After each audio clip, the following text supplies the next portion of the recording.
Hello, welcome to this video. My name's Dan, aka Lucent. I'm a singer-songwriter, and today I'm going to be reacting to and comparing Taylor Swift's new version of Love Story. Let's go. Okay, so, oh my god, here we go, Love and Live. So Queen Tay, yesterday she announced her concrete plans for her re-recordings. So if you don't know about the situation so far, Taylor Swift, when she left Big Machine, she lost the rights to her masters for her recordings. The deal ran out back in November, but Taylor was basically forced out of buying back her masters, and so she said, okay, well, I'm going to re-record these masters. Now she has the ability to do so, and she revealed to us that she was going to do that. But I personally was thinking that she was going to do some sort of like best hits type thing.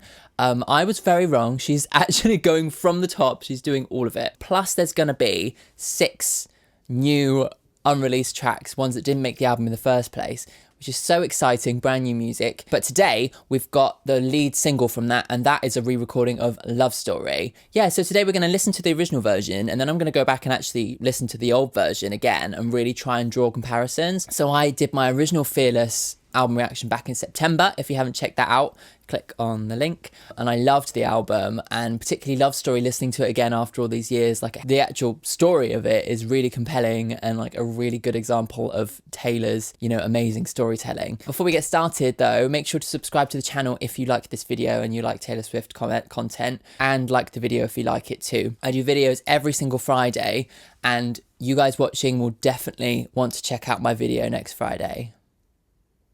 Wink. The hype starts now. Woo! Also, stick around to the end of the video for my Song of the Week recommendation. Ooh. Without any further ado, let's get into this. Okay, it already sounds like a modern recording of this. It kind of sounds a little bit like it fits in with Evermore. Oh, okay. Stay away from Juliet. Ah, there we go. It sounds different. Her voice sounds different. Her voice sounds more mature, doesn't it? Just say yes. Yeah, the instrumentation is a little bit more, it's almost like more cinematic in a way. I love it. It sounds a bit grander in a way. It has a hint of like Folklore and Evermore style production, but they've kept it very true to the original. Like it still sounds like that kind of country pop song it was originally, It feels like a modern update. Pulled out a ring, said, marry me, Juliet. Her voice actually sounds almost more confident. I think it comes over that this is her version, this is her reclaiming these songs for herself. You can hear that, I think. I like that. It definitely stays true to the original. I think maybe if people were to hear it on the radio and things, they wouldn't necessarily realise it was a different version. But like listening closely, it sounds quite kind of modern. It sounds kind of almost higher quality. Let's load up the original one, and I'm going to listen to that, and we're going to then kind of have a little discussion and see if there's any changes. Okay, it sounds like musically it's the same, isn't it? Oh my god, her singing voice is really different. It's definitely got more of an accent, and it definitely sounds younger, doesn't it? Stay away from Juliet.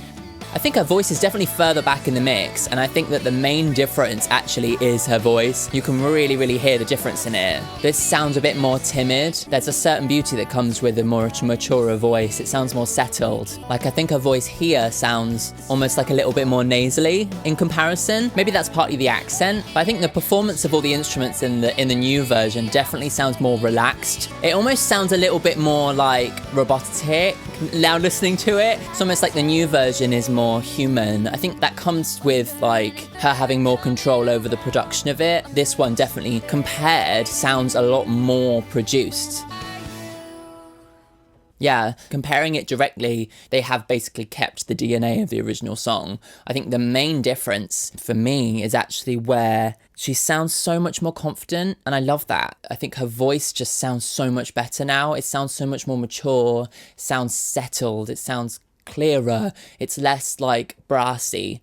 And then the other thing is that the production of it, although like at its core the instruments are the same, I think the way in which it's been produced and the way in which it's been recorded, it sounds less produced in the way that listening back to the original, this one sounds a little bit more perfect, That makes sense. So when it comes to music production, there's kind of like a scale as to like how perfect and radio friendly your music sounds. Often when people are at kind of like the height of the pop music thing, like the vocals are pitched, there's high levels of compression, which means the dynamic peaks and troughs are less. And to me, this new version of Love Story relaxes that a bit. It's not like none of it's out of time, none of it's out of pitch, but it relaxes the almost like obsessive radio friendly level of production that people do put on big pop songs. To me, it sounds like the new version is made for people listening on their headphones and therefore retains, for me, a bit more of the humanity of the song.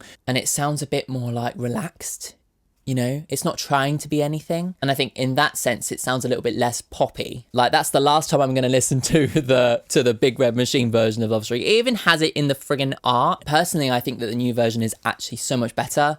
Like for those little details, it does sound so much more mature and so much more like confident. That's the thing about when it comes to like overproduction and making something sound too poppy. To me, it almost signals that they're not necessarily confident in the innate ability of the song to do what it's supposed to do, and that they have to kind of auto-tune it and they have to quantize it so that it is kind of palatable for a wide market. And this new version is not trying to do any of that. And to me, that just makes it sound so much more assured and makes it sound so much more like real. You know, let me know what you think. Let me know if you've noticed any other differences, and also leave a like if you're excited for the new re-recorded album. 26 songs. Oh my god, what am I gonna do? And of course, yeah, if you like all this Taylor Swift content, make sure to subscribe to my channel and also ring the bell for notifications for when I put out new videos. Okay, so for the song of the week recommendation this week, we are going back a few years, and this is a song from the band The Noisettes. So they had a big hit with